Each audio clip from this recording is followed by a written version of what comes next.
Hello, എല്ലാവർക്കും നമസ്കാരം. ഞാൻ ജയലക്ഷ്മി. ഇന്ന് നമുക്കൊരു എഗ്ഗ് ഫ്രൈഡ് റൈസ് ഉണ്ടാക്കിയാലോ. അതിന് ഞാനിവിടെ 4 മുട്ടയാണ് എടുത്തേക്കുന്നത്. നിങ്ങൾക്ക് ആവശ്യത്തിനുള്ള മുട്ട എടുക്കാം.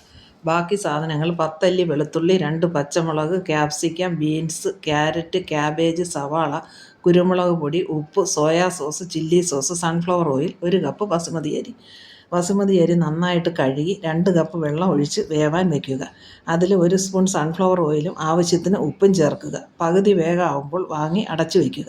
10 മിനിറ്റ് കഴിഞ്ഞ് ഒരു അരിപ്പയിൽ അരിച്ച് തണുക്കാൻ വയ്ക്കുക. ഇനി ഒരു പാൻ അടുപ്പിൽ വെച്ച് അതിലേക്ക് 1 സ്പൂൺ സൺഫ്ലവർ ഓയിൽ ഒഴിക്കുക. 4 മുട്ടയും ഇതിലേക്ക് പൊട്ടിച്ച് ഒഴിക്കുക.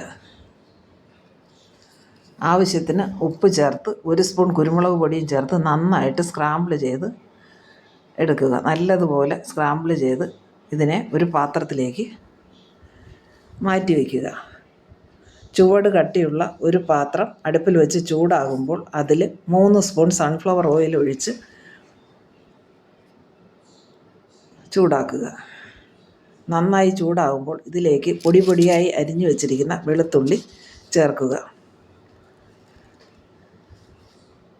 അതിനുശേഷം പൊടിയായി അരിഞ്ഞു വെച്ചിരിക്കുന്ന പച്ചക്കറികൾ ഓരോന്നായി ഇതിലേക്ക് ചേർക്കാം.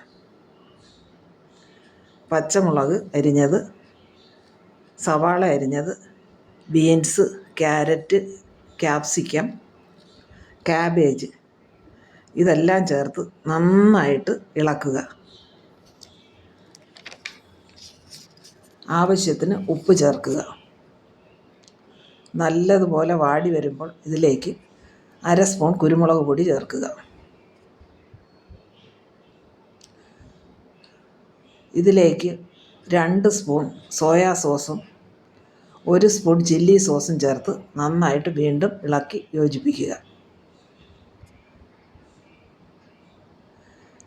ഇതിലേക്ക് ഊറ്റി വെച്ചിരിക്കുന്ന ചോറ് ചേർത്ത് വീണ്ടും ഇളക്കുക. ഇത് നന്നായി യോജിച്ച് വരുമ്പോൾ സ്ക്രാമ്പിൾ ചെയ്ത് വെച്ചിരിക്കുന്ന മുട്ട കുറേശ്ശെ ഇട്ട് വീണ്ടും ഇളക്കി യോജിപ്പിക്കുക. ഇതിലേക്ക് 1/2 സ്പൂൺ കുരുമുളക് പൊടിയും 1 സ്പൂൺ സോയാ സോസും 1 സ്പൂൺ ചില്ലി സോസും ചേർത്ത് നന്നായിട്ട് യോജിപ്പിക്കുക. ഉപ്പ് കുറവുണ്ടെങ്കിൽ ആവശ്യത്തിന് ഉപ്പ് ചേർത്ത് നന്നായിട്ട് ഇളക്കി യോജിപ്പിച്ച് വാങ്ങാം. എല്ലാവർക്കും ഇഷ്ടപ്പെട്ടെന്ന് കരുതുന്നു. എളുപ്പം തയ്യാറാക്കാവുന്ന ഒരു വിഭവമാണ്. ഇഷ്ടപ്പെട്ടെങ്കിൽ ലൈക്ക്, കമൻറ്റ് ആൻഡ് സബ്സ്ക്രൈബ്.